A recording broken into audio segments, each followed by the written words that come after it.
emergent weather message.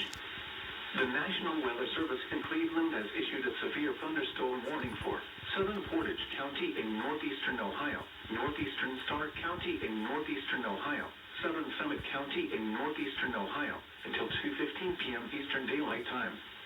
At 1:14 p.m. Eastern Daylight Time, a severe thunderstorm was located over Barber Tunnel, 7 miles southwest of Akron, moving east at 35 miles per hour.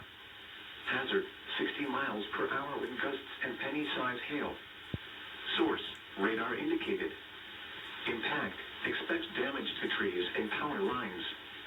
Locations impacted include Akron, Ravenna, Cuyahoga Falls, Kent, Barber Tunnel, Greene, Alliance, Talmadge, Mogador, Hartville, Stowe, New Franklin, Norton, Brimfield, Fair Lawn, Randolph, Monroe Falls, Lakemore, Atwater, and Edinburgh.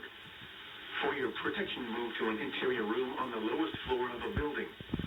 Repeating, a severe thunderstorm warning has been issued until 2:15 p.m. Eastern Daylight Time for the following counties in Ohio: Portage, Stark, and Summit.